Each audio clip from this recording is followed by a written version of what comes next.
Oiê, eu sou a Deise Candioto e no vídeo de hoje é mais um vídeo de colaboração junto com as meninas do Mulheres Inspiradoras no DIY. O primeiro desafio desse ano é fazer algo que já estava programado para fazer há muito tempo, mas que tá lá esperando a gente botar a mão na massa e transformar aquela peça.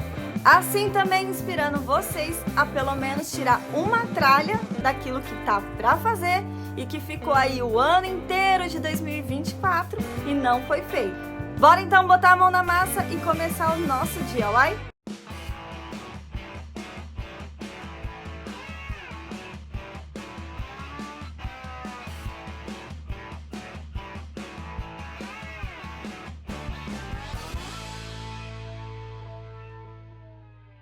Final do ano, tinha pedido pro meu vizinho arrumar pra mim cipó lá do sítio que ele trabalha, porque minha intenção era fazer aí umas guirlandas pra vender final do ano. A pessoa fez? Não. Acabei fazendo apenas as guirlandas, deixei pronto e na hora de fazer, acabei não fazendo a decoração. Já tinha visto uns vídeos na internet, onde a pessoa pega uma bacia pra fazer aí a guirlanda. Tentei usar a bacia, mas não dava certo, porque o cipó não prendia um no outro. Tentei de várias maneiras, inclusive começar do meio e aí enrolando as pontas, mas também não parava, não ficava. Aí eu percebi que na verdade você tem que ir trançando um por dentro do outro para que ele fique, para que ele se segure um no outro. E aquela história, você vê coisas na internet que nem sempre dá certo. Meu vizinho pegou para mim vários tamanhos do cipó, médio, grosso e fino, e que deu um aspecto bem legal por conta da variação da grossura do cipó. E assim eu fui trançando conforme vocês vão vendo e prendendo as pontinhas. E eu fui passando esse que era um galho grande, não sei se chama galho, enfim, é isso aí. E depois eu peguei outro galho e fui passando também por dentro da mesma guirlanda, para que ficasse grosso, né? Não ficasse fino, porque a guirlanda fina, eu particularmente não acho bonito. Fica meio pobrinho. Gente, eu tomei tanta rabada na cara, porque você ia virar e tomava na cara uma chicotada. E aquele tanto de cipó que meu vizinho trouxe, deu para fazer 5 guirlandas. 3 grandinhas até e 2 menores. E minha inspiração no Pinterest eram essas peças. Como eu sempre falo, sempre dou uma olhada antes de começar a fazer um trabalho, porque assim, além de estimular a sua criatividade, você tem mais a noção do que você quer e pouco menos chances de errar. Por exemplo, eu gostei de uma guirlanda com bastante flores. E eu gostei da tonalidade das flores num tom mais bege e rosinha. Porque no caso agora, né, que eu não vou mais vender para o final do ano, eu vou fazer para colocar no meu quarto. Fui tirando as flores e as folhas sempre ficam amassadas, né? Então peguei a tesoura e fui alisando. Nas imagens que eu peguei, eu verifiquei que primeiro vem as folhas. Então a minha base vai ser as folhas. Outra coisa, eu verifiquei ali aonde que estava a parte trançada dos galhos, né, dessa guirlanda, a parte que tinha ficado mais bonito, e eu quero que fique assim exposto também. Então eu vou deixar a parte dos galhos que ficaram bonitos mais aparentes. Então eu vou fazer como se fosse uma meia lua. E aí eu vou colocando, colando as folhas. Não dá para colar com muita cola quente.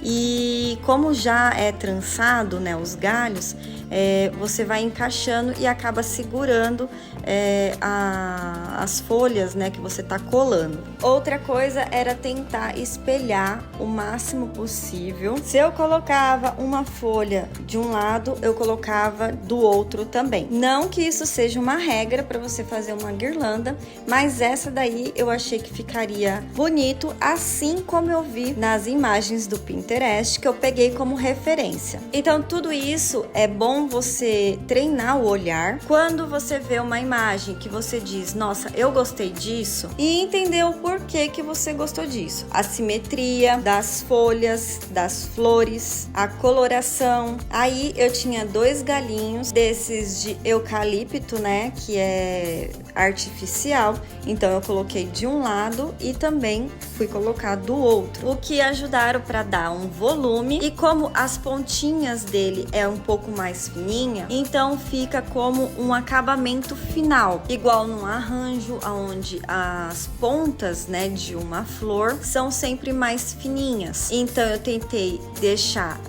o centro mais gordinho e as pontas afinando. Os verdinhos que eu peguei, eu também tentei colocar numa tonalidade que não fosse tão clara, né, tão forte, para que não ficasse brigando tanto com a coloração das flores, que no caso não vai ser tão forte, né, uma cor tão viva. Eu tenho esse buquê de rosas nessa cor bege que, gente, pensa numa cor coringa. Quando você quer enfeitar também para festa, com tudo ela combina. Eu tenho mais uns 4 galhos, se eu não engano, 4 arranjos que vem bastante dessas flores, então um deles eu acabei desmanchando para poder fazer então a guirlanda. Mas também eu quero colocar uma cor um pouco mais viva para que essa guirlanda também seja, além de delicadinha, que eu vou colocar na porta do meu quarto. Então eu quero que, além de parecer ser uma cor romântica, alegre, porém ainda com uma delicadeza que a cor mais neutra tem. E como eu disse, eu fui colando as flores e as folhas, tentando espelhar o máximo possível. Então coloco uma rosa de um lado, coloco a rosa do outro lado também. Apesar que tinha momentos que eu olhava e falava, mesmo com a mesma simetria, às vezes eu colocava uma rosa um pouco mais para a direita e a outra um pouco mais para a esquerda, conforme eu via no arranjo, né, o espaço que precisava ser preenchido. Eu até peguei uma rosa aí bem forte e eu vi que realmente não ia dar certo, então eu peguei uma outra florzinha na cor também meio goiaba, que não é uma cor tão vibrante, mas mesmo assim ainda dá um charme no colorido. Eu tenho muitas e muitas flores artificiais, porque quando eu tinha uma loja lá em São Paulo, eu fazia muitos trabalhos artesanais, principalmente caixas de MDF, em que eu usava muito dessas flores artificiais para fazer a decoração.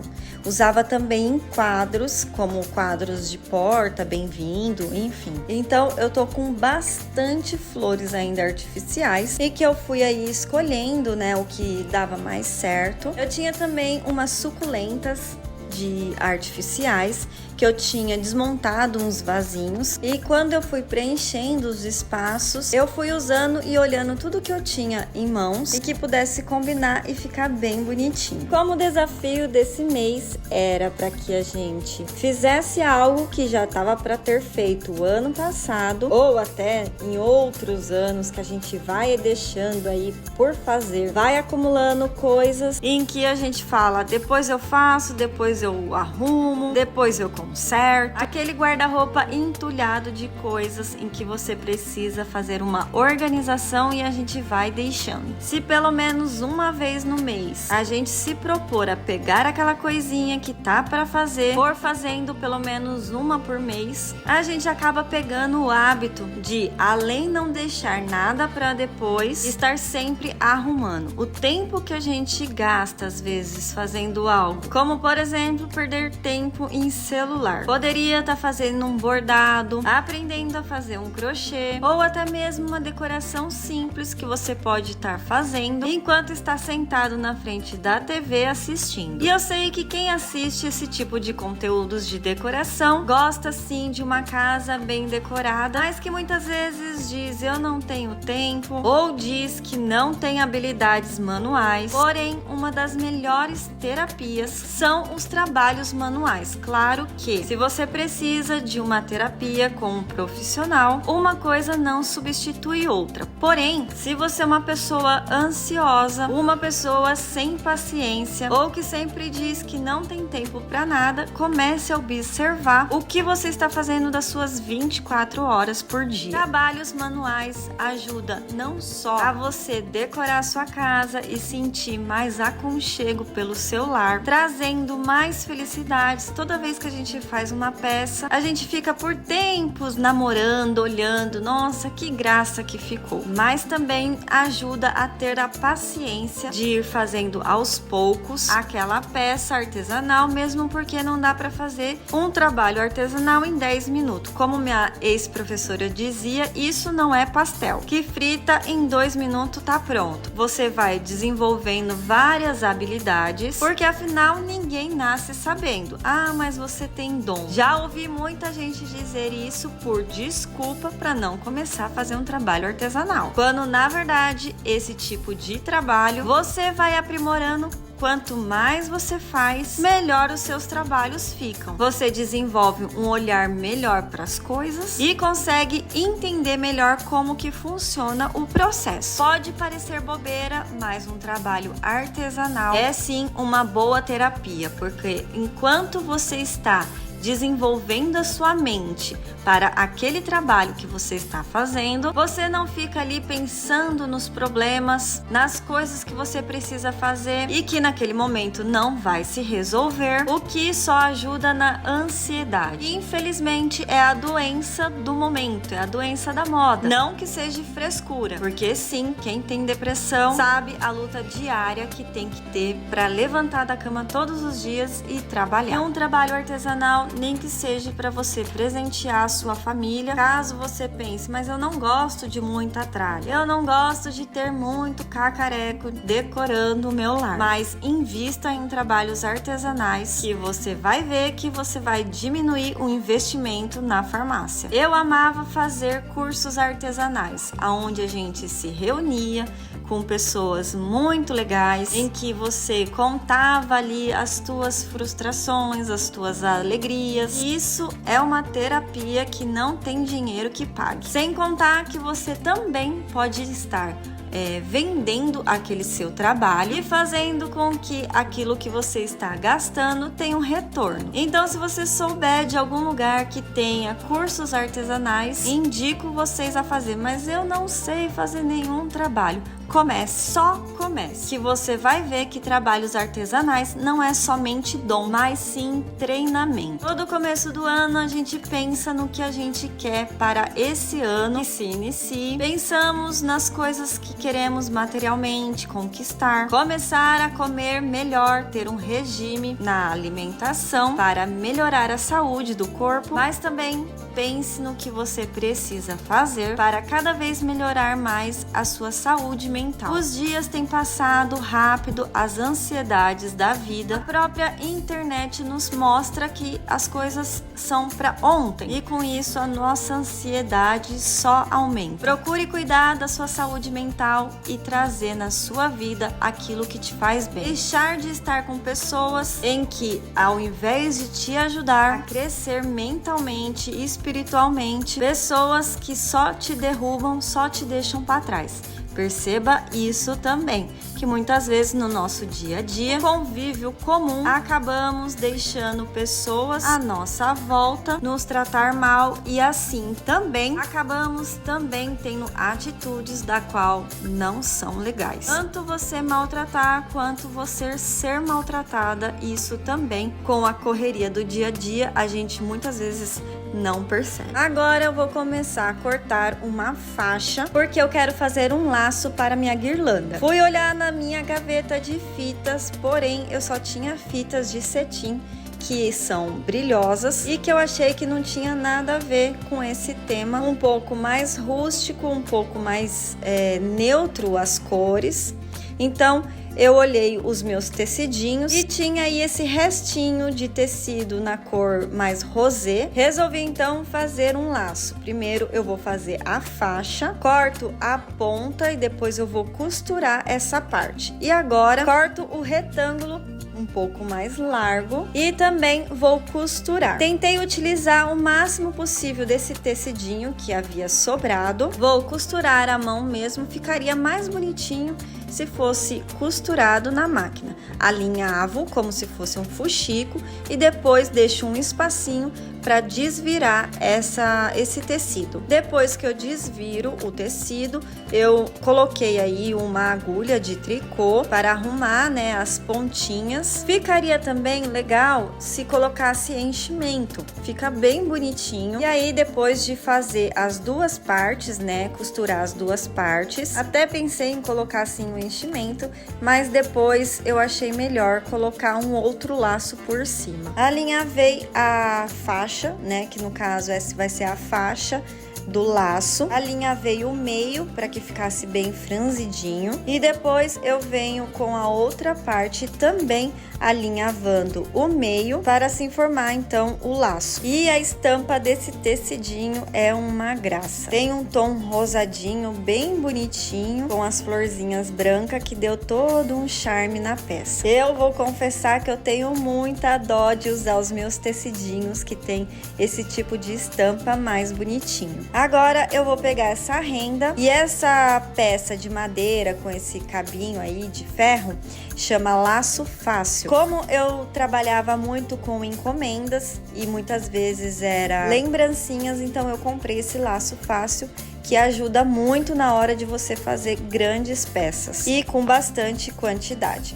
Depois eu fui aí colando uma fita, passei uma fita de juta, colei com cola quente o laço por cima e esse fio de juta vai me ajudar a colocar essa guirlanda na porta. Porém, eu acho que se fosse para colocar numa porta externa, o prego teria que ser um pouco maior por conta da largura da fita. Então, para que ele ficasse bem seguro e não caísse a guirlanda, teria que ser um prego ou um parafuso um pouco maior. Eu tinha esses corações de tecido que eu fiz para uma decoração de um casamento e como só tinha na cor amarela e na cor azul, decidi então pintar com tinta PVA mesmo esses corações para que combinasse com as cores que eu tenho ali na minha guirlanda. E a hora que seca, eles ficam bem firminhos, bem durinhos. Claro que não vai poder lavar esses corações, porque se lavar não é tinta para tecido e obviamente vai sair. Depois de seco, com uma esponjinha e uma tinta num tom um pouco mais escuro, eu faço uma sombra em volta dos corações. E depois também fiz aí umas pintinhas com a tinta branca. Eu poderia ter pintado, né, um desenho, mas eu resolvi fazer uma decopagem. Vou colar esse passarinho no coração mais escurinho, apesar da tinta ser escura, e a decopagem não fica tão legal assim. Passei a cola cascorês um pouco mais diluída. Depois que eu fiz as decopagens, eu dei umas pinceladas em cima dos desenhos para realçar um pouco mais. Porém, eu não gravei porque eu estava sem bateria no celular. Peguei uma corda de sisal e em cada ponta da corda colei os corações. E para o acabamento colei um lacinho na cima da corda de sisal. E foi assim que a minha guirlanda ficou. Gostaram? Curtiram? Se você assistiu até aqui, não esquece de deixar o seu joinha, compartilhar com alguém que você sabe que vai adorar esse conteúdo e não esquece de deixar o seu comentário, pelo menos um coraçãozinho. Isso ajuda muito o canal a crescer. Como vocês podem ver, coloquei o coraçãozinho no meio da guirlanda. Posicionei a guirlanda em vários lugares aqui da minha casa, mas na verdade ela vai morar na porta do meu quarto. E esse corredor já começou a ganhar uma transformação. Para quem não viu, eu estou redecorando o meu corredor, que antes era bem escuro, agora tá ganhando uma decoração mais delicada. Vou deixar aqui na descrição desse vídeo o antes do corredor e agora. E eu estou ansiosa para ver os outros canais das mulheres inspiradoras no DIY, qual foi a peça que elas fizeram que estava lá por muito tempo para fazer. Vou deixar na descrição desse vídeo o canal de todas elas. Eu sou a Deise Candioto, até o próximo vídeo. Tchau!